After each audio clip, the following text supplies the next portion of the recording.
Avez-vous peur du loup? C'est la question qu'on peut se poser avec la réintroduction du loup en Alsace. On est avec Thomas Pfeiffer, professeur d'histoire géo, mais surtout véritable expert aujourd'hui du loup.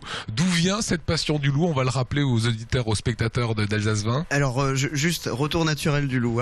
Alors, cette passion, elle est venue depuis tout petit, puisque j'ai eu la chance de voir un numéro d'Ocapi avec un monsieur qui s'appelle Gérard Menatori, qui était enserré par deux grands loups, qui lui étaient d'ailleurs assez sympathiques. Et j'ai eu envie de rencontrer ce monsieur. Et ce monsieur a créé le plus grand parc à loups du Gévaudan, en Lozère.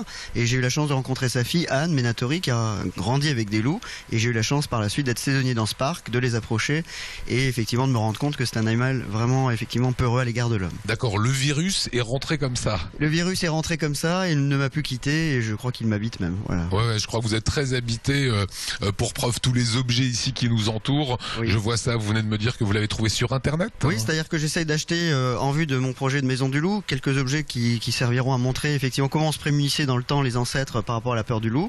Ça c'est une lanterne à loup qui vient du Mercantour, donc région où le loup est revenu naturellement effectivement il y a plus de 20 ans. On y mettait une petite bougie à l'intérieur et avec la tôle perforée ça permettait la nuit de dessiner des motifs en ombre chinoise et d'éloigner les loups. Qu'en est-il de ce projet de la Maison du Loup que vous voulez porter? Alors j'aimerais bien faire ce projet dans les 2-3 années. On est en pleine prospective, je suis en train d'écrire le projet, je recherche le financement dans le Bas-Rhin notamment, donc on est sur des secteurs entre Saverne, Molsheim et Haguenau qui permettraient d'avoir l'un ou l'autre enclos à loups et puis évidemment des objets qui expliqueraient de manière pédagogique, ludique, de 7 à 77 ans, l'intérêt du retour naturel du loup parce qu'il s'intègre effectivement dans un environnement qui était le sien et donc il revient pas à pas. Ça voudrait dire des enclos et des loups. Avec des loups, voilà. Et l'idée effectivement c'est de préparer le public à rencontrer effectivement peut-être un jour ces loups qui sont dans le massif vosgien d'origine italienne pour le moment, où ils sont 3 actuellement. Alors justement, qui a peur du loup? C'est la question que je vous pose. Est-ce qu'on a peur aujourd'hui encore du loup? Alors je pense que dans les 3/4 des Français et des Alsaciens n'ont plus peur du loup, notamment les enfants comme mon fils qui s'appelle Lou, ils n'ont plus peur du loup, ils ont été éduqués, ils ont vu plein de dessins animés, ils ont lu des livres, etc. Le travail des instituteurs aussi a beaucoup porté, le travail des parcs, pédagogiquement, et je pense que voilà, on est dans une nouvelle société où le loup ne fait plus peur, si ce n'est dans les films, dans les contes, où il joue toujours ce rôle-là, bien sûr, parce qu'on a besoin de se faire peur et on aime ça, mais le loup est devenu plutôt un révélateur de la nature sauvage, comme dans Danse avec les loups, un animal assez proche de l'homme finalement, qui a des qualités athlétiques, endurantes. Sauf que si on se retrouve face à un loup ici dans les Vosges, à mon avis, on part en courant, quoi. On part pas en courant justement, parce que c'est le mauvais réflexe, quel que soit l'animal finalement. C'est le loup qui va vous voir d'abord avant que vous n'allez le voir. Si jamais vous avez la chance de le voir en premier, il va vous regarder tranquillement, avec assurance, comme le lynx va le faire. Il ne va pas détaler. Ça peut durer 1 minute, 1 minute 30, voire un peu plus longtemps. Mais c'est l'animal qui partira tranquillement, assez sûr de lui. C'est la marque du prédateur. Il n'attaquera pas. Il n'attaquera jamais. Si vous en êtes sûr, hein? Certains, sauf si le loup est enragé. Il n'y a pas de rage actuellement. Donc le loup est absolument inoffensif pour l'homme. Il a peur de l'animal vertical, de la crainte de l'animal vertical que nous représentons. Aujourd'hui, on sait combien il y a de loups dans les Vosges? Alors, officiellement, il y en a effectivement 3, on en est sûr. Il n'y a pas très longtemps, on a encore des traces, donc cet hiver. Donc 2 loups dans le massif vosgien du côté de Ventron, Cornimont, la Bresse et du côté aussi alsacien du col du Bonhomme. Donc ce premier loup mâle a été rejoint l'hiver dernier par une femelle dont l'urine a été prélevée et donc génétiquement prouvé que c'est bien des loups de souche italo-alpine. Et puis on a un 3e loup, un petit mâle qui s'est installé dans la plaine côté Lorrain, à Neufchâteau, près de Grand, et qui lui pour le moment est tout seul.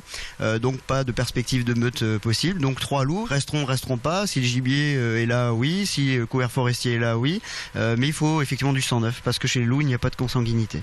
Vous comprenez la crainte de certains agriculteurs, oui, bien sûr, de se faire manger un mouton. Bien sûr. Le problème, il est là, c'est-à-dire qu'on avait perdu l'habitude de vivre avec un tel prédateur. D'ailleurs, à ma demande, vendredi, on a invité Jean-Yves Poirot, l'éleveur qui a subi le plus de pertes, que j'ai rencontré l'année dernière à la Bresse, et qui a son territoire en plein centre des attaques de loups. Il faut savoir que l'année dernière, il a expérimenté, il est un des 2 seuls éleveurs à avoir expérimenté ça avec les patous, les chiens de berger des Pyrénées.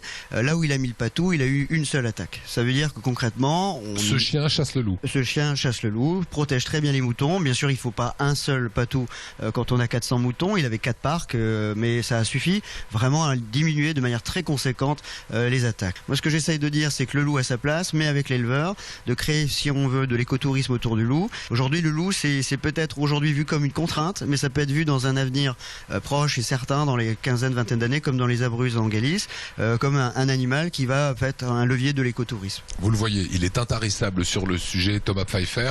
Vous pourrez le rencontrer ce vendredi. Grande table ronde, qui a peur du loup, le retour du loup en Alsace, avec cet éleveur que vous venez de le lire. Oui, alors il y a également Antoine Wechter, donc politique connu. Vous avez également Éric Marboutin, le chef du réseau Loup Lynx. Bien sûr, le Forum Carolus avec Saint-Hubert Club de France et Henri de Grossouvre.